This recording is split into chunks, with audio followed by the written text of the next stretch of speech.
Allez, troisième et dernière période de ce numéro de la Grande Team. Merci d'être avec nous et n'hésitez pas à dire partout, oui, où vous passez, que la Grande Team, eh bien, c'est le rendez-vous de toute l'actualité sportive et c'est du lundi au vendredi de 20h30 à 22h sur la 3, donc le canal 203, StarTime 740, la TNT numéro 3 ou encore l'application RTI Mobile. C'est une équipe d'amis, une équipe très sympathique qui parle de toute cette actualité sportive et qui est là ce soir, n'est-ce pas mon cher Roger Stéphane? Oui, ma chère Tia. Voilà. Et à côté de vous, il y a notre cher Henri Jo. Bien sûr. De la NBA. De la NBA, absolument. Yeah. Yellow est de retour parmi nous. Et puis Jean-Philippe également. Le sumo. C'est lui qui l'a dit. Allez, on va voir tout ce qui s'est passé sur les pelouses européennes, puisqu'il s'est passé beaucoup de choses dans les 5 grands championnats ce week-end. Et on démarre par la France, où le Paris Saint-Germain a cédé le fauteuil de leader à Lille. Et on va voir tous les résultats et le classement de cette Ligue 1 en compagnie de Dorgelès qui arrive. Bonsoir Dorgelès. Bonsoir Tia, bonsoir la team. Beaucoup de fleurs ce soir. Oui, on est fleuris. Hein. On voulait rendre hommage à Johnny Lafleur. Voilà. Je l'ai dit avant qu'Henri Jo le dise. Allez-y. Allez Tia, on va commencer par la France, 21e journée par la Premier League. Première ligue? Pourquoi pas la France. Non, non. La France. Allez, en Super. France. Allez, en France, regardons ce qui s'est passé. Vendredi, on a eu Lyon contre Bordeaux, victoire de Lyon 2-1. Et puis ce match-là, où il a été reporté, Marseille-Stade Rennais. Et le dimanche, Nice 0, Saint-Étienne 1, Lorient 3, Paris Saint-Germain 2, Brestois 2, Metz 4, Strasbourg 0, Stade de Reims 1. Et puis Lille à domicile a battu Dijon 1-0. Nantes a perdu à domicile contre Monaco 2-1. Voilà, alors Paris qui a perdu face à Lorient malgré la présence de Neymar et de Mbappé. Comment est-ce qu'on peut expliquer ça? Doublé de Neymar, première défaite de Pochettino.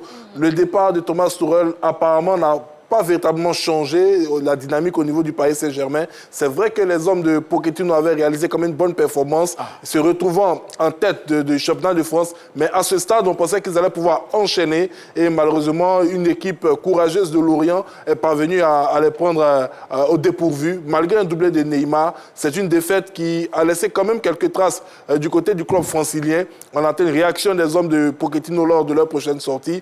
Et d'autant plus que les deux flèches de cette formation était bel et bien présente lors de cette défaite, ça laisse quand même quelques interrogations. Il y a un garçon qui quand même brillait très bien avec cette équipe de Paris qui a disparu. Il s'agit de l'Ivoirien d'origine Moïse Kean, qui depuis ne joue plus, on ne sait pas pourquoi. L'Ivoirien d'origine. Il fait la part belle à Mauro Icardi. C'est vrai, c'est un grand joueur, c'est un bon joueur. Mais on avait retrouvé quand même une bonne équipe de Paris, surtout une triplette avec Neymar, Mbappé et même Moïse Kean. Et parfois même, c'était lui qui portait cette équipe de Paris. Depuis l'arrivée de l'entraîneur argentin, l'Italien a disparu des tablettes, on ne sait pas trop pourquoi.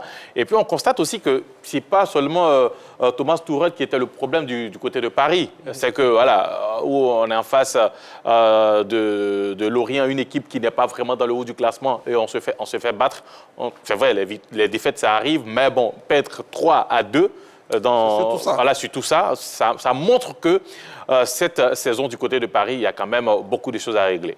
Alors moi, je pense que Pochettino a le temps maintenant d'essayer de nouvelles combinaisons parce qu'il parlait tout de suite de Kéan, mais pour moi, il a le temps d'essayer de nouvelles combinaisons. Il vient d'arriver, donc c'est le moment maintenant d'essayer de nouvelles personnes, de nouveaux attaquants. Maintenant, je pense aussi que par rapport à Lorient, le Paris Saint-Germain a été pris par un complexe de supériorité. Ils sont restés dans leur suffisance puisqu'ils menaient et ils ont été surpris désagréablement par cette équipe de Lorient. Non, mais ça veut dire que, je veux dire, Pochettino, pour l'instant, il coince un peu. Bon, mais c'est la seule défaite qu'il a depuis son arrivée. Il commence par un match nul, enchaîne avec 4 victoires. La première défaite. Il commence par un match nul, enchaîne avec 4 victoires, et puis là, il perd. Mais sur ce match-là, je pense que c'est la défense dans l'ensemble qui est accusée. Kurzawa, Kipembe, Daniel Lehout, qui n'ont pas été très bons et très tranchants dans les récupérations, dans les relances, par rapport à cette équipe de Lorient, qui est l'une des mauvaises attaques du tournoi et qui plante 3 buts à cette équipe de Paris. Je pense que le gros responsable de la défaite parisienne sur ce match-là, c'est la défense défense du Paris Saint-Germain. D'accord. Allez, on va prendre la direction de l'Angleterre. Hein. City assure, Liverpool et Chelsea gagnent. Et pendant ce temps, Tottenham continue de sombrer, Leicester a chuté. Allez, Tiens, 21e journée de Premier League, le samedi 30, on a eu Everton contre Newcastle, victoire de Newcastle, 2-0. Manchester City à domicile a battu Sheffield United 1-0. Crystal Palace de Wilfried à domicile contre Wolverhampton de Willy Bolly, victoire de l'équipe de Crystal Palace. West Brom contre Fulham, 2-0. Arsenal contre Manchester United 0-0. Southampton à domicile a été battu par Aston Villa. Et puis le dimanche, Chelsea à domicile a battu Burnley 2-0. Leicester a perdu à domicile contre Leeds United.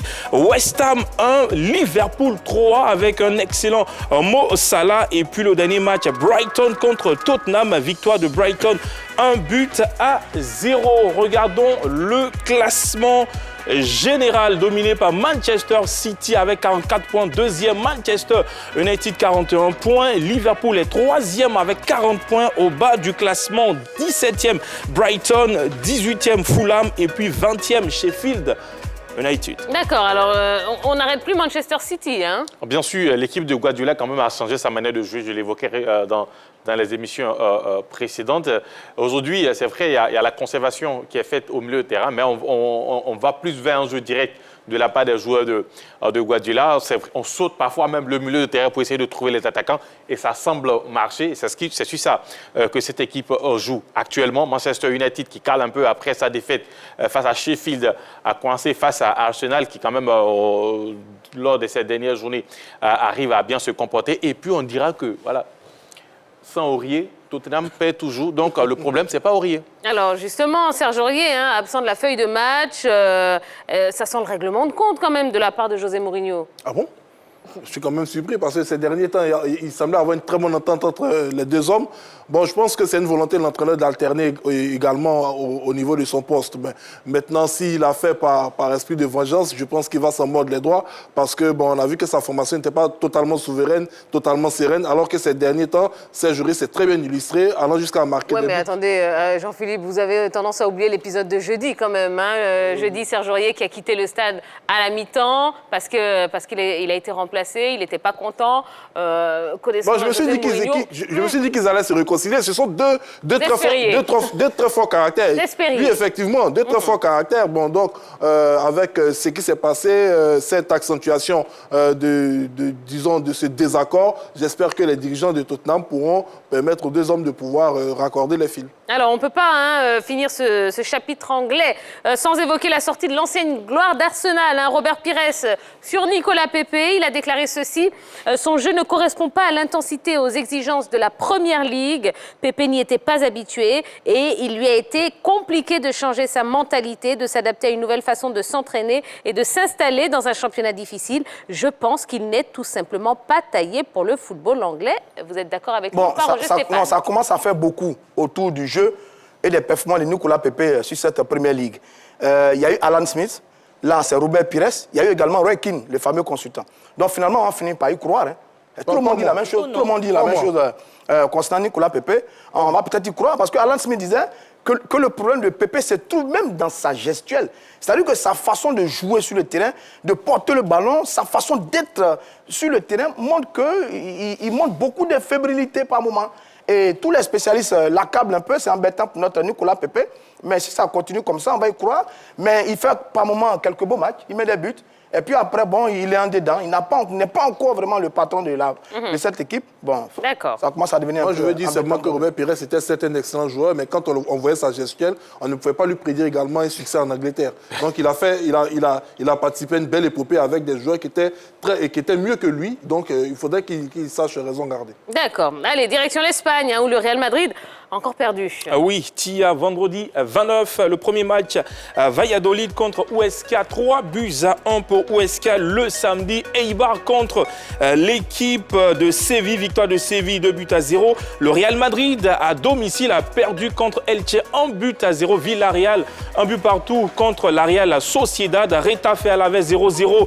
L'Atlético Madrid a battu l'équipe de Cadiz à l'extérieur, 4-2. Grenade contre Celta Vigo 0-0, le FC Barcelone 2, Athletic Bilbao 1. Et puis le match en cours, Betis Séville contre Osasuna 0-0 tir. Voilà, alors il nous reste quelques minutes à peine pour la deuxième question. Donc le problème du Real vient-il des joueurs ou de l'entraîneur? Allez, je vous rappelle rapidement le numéro de téléphone 00225 pour ceux qui ne sont pas en Côte d'Ivoire. Et puis 27 21 59 93 99. 27 21 59 93 99. Dites-nous ce que vous en pensez. Allez, je vous pose la même question ici. Henri Jo, allez, d'où vient le problème? Les joueurs ou l'entraîneur? L'entraîneur n'a pas recruté récemment. Il a laissé une équipe vieille. Et puis, il y a eu aussi à voir du côté des joueurs, quand même des joueurs qui ne sont pas à niveau, notamment Jovic qui est arrivé et qui a été obligé d'être retransféré du côté de Francfort. Il y a Hazard qui est toujours blessé. Il y a d'autres joueurs comme Militao qui sont arrivés et qui n'arrivent toujours pas à prouver. Et sans oublier les erreurs défensives de Varane. Donc, il y a seulement la responsabilité de Zidane, mais aussi les joueurs ne sont pas en reste. Il y a eu un tournant au niveau de la saison du Real de Madrid. C'était la défaite à Donetsk face au Shakhtar en Ligue des Champions. D'après certaines indiscrétions, au retour de Donetsk dans l'avion, les cadres de l'équipe ont reproché à Zidane sa propension à trop faire jouer les plus jeunes et qu'il fallait qu'il arrête ce qu'on appelle le turnover, c'est-à-dire les remplacements, et qu'il permette à l'équipe d'avoir une stabilité avant de redonner la chance aux plus jeunes. Il a fait confiance à ses anciens, ça a remis des garçons en selle comme Modric, ça a permis à des garçons comme Ramos de pouvoir réasseoir leur autorité sur les vestiaires, et durant un moment, ça a marché. Maintenant, il y a une sorte d'essoufflement. Le problème au niveau du Real de Madrid, c'est qu'il y a des jeunes derrière qui n'ont pas su saisir leur chance, qui n'ont pas su tout simplement capitaliser la grosse confiance que Zidane a eu à mettre en eux. Et aujourd'hui, Zidane est en train de payer ce prix-là. Maintenant, on verra comment cela va se terminer. D'accord, on a monsieur Aboubacar au téléphone. Bonsoir, monsieur. Bon, nous avions. Allez. Mais quand les cadres de l'équipe font ça, ils ont tort. Quand on n'a pas recruté en début de saison, on a oublié de faire tourner l'effectif. Sur le dernier match, j'ai vu le classement. Courtois, Varane, Casemiro, Modric, Kroos, Benzema, Asensio plus jeune, et le gros Eden Hazard. Ils sont tous fatigués. Ils sont cuits. Le Real de Madrid est la seule équipe qui n'a pas renforcé son effectif avant la reprise de la saison. Un élément rapidement. Militao, qui prend un carton aujourd'hui de 7 minutes, n'est pas un habituel titulaire. Donc lui, il ne pas dit qu'il était fatigué. Non, ce que je veux dire, Zidane doit faire tourner l'effectif. Quand on n'a pas recruté, qu'on a les mêmes joueurs qui sont saturés depuis un certain moment et qui sont plus très très jeunes, on est obligé de s'appuyer sur les jeunes. Malheureusement, les jeunes ne donnent pas le résultat. C'est embêtant pour lui, mais la responsabilité, c'est l'effectif. Ce n'est ni Zidane, ni les joueurs, mais c'est l'ensemble de l'effectif, parce que l'équipe souffre en ce moment de son effectif. D'accord. On a encore monsieur Gosset qui nous appelle d'Azito. Eh ben, vous avez de la chance, monsieur Gosset, ce soir. Vraiment. Allez-y, monsieur Gosset, il nous reste 2 petites minutes. Donc, qu'est-ce que vous en pensez? D'où vient le problème du Real? Est-ce qu'il vient des joueurs ou de l'entraîneur? Oui, les responsabilités sont partagées. Ni Zidane, ni les joueurs, mais moi je dis que c'est l'équipe dirigeante. Le Real est une grande équipe qui doit consteller des vedettes, des grands joueurs. Et je pense que l'équipe doit être encore renouvelée. Oui. Il faut mettre des hommes sûrs, des hommes capables de transcender au cours des matchs de football. L'attaque ne crache pas du feu comme il le faut. Pourtant, ils ont l'argent. Et moi, ça me fait mal. Chaque fois que je suis le Real, l'équipe ne donne pas la plénitude de ses moyens. Voilà, garder je peux dire, l'avant-centre même ne me suit pas trop confiance. C'est vrai qu'il marque des buts, mais il chancelle un peu trop. Il faut des joueurs d'un tempérament assez haut pour relever le défi. Voilà. D'accord, très bien. Merci beaucoup, monsieur Gosset. Donc alors, c'est les dirigeants qui ne font pas l'affaire, à moins qu'ils n'écoutent pas l'entraîneur. Voilà. D'accord, très bien, on a bien compris. Merci beaucoup pour votre appel, monsieur Gosset.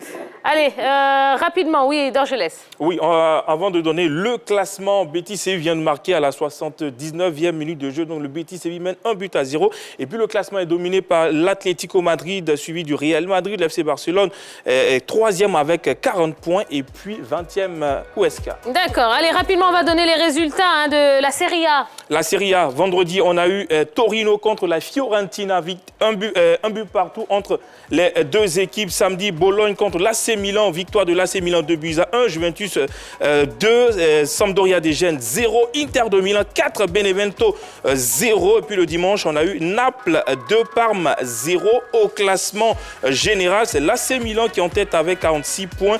Deuxième, l'Inter de Milan, Juventus est 4e. Au bas du classement, Crotone 20e. D'accord. Et en Bundesliga, pour terminer rapidement, on court. Bundesliga, premier match à Stuttgart contre Mayence, victoire de Stuttgart 2-0. Bayern Munich 4, Hoffenheim 1, Union de Berlin 1, Borussia Mönchengladbach 1, Eintracht Francfort 3, Hertha Berlin 1, Borussia Dortmund 3, Augsbourg 1. Et puis le classement à présent, c'est le Bayern qui est en tête avec 45 points, suivi de Leipzig 38 points. Au bas du classement, Schalke 04. Merci beaucoup. Allez, vous partez?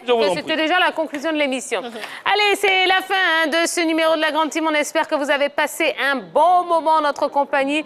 Bon, eh bien, on a toute une semaine à passer ensemble, donc n'hésitez surtout pas. Dites-le autour de vous pour qu'on soit encore plus nombreux toute la semaine de 20h30 à 22h. Allez, passez une excellente soirée. On va se retrouver demain à la même heure, au même endroit, c'est-à-dire à 20h30 sur la 3. Bonne soirée, soyez prudents et à demain. Bisous, bisous. Bye bye.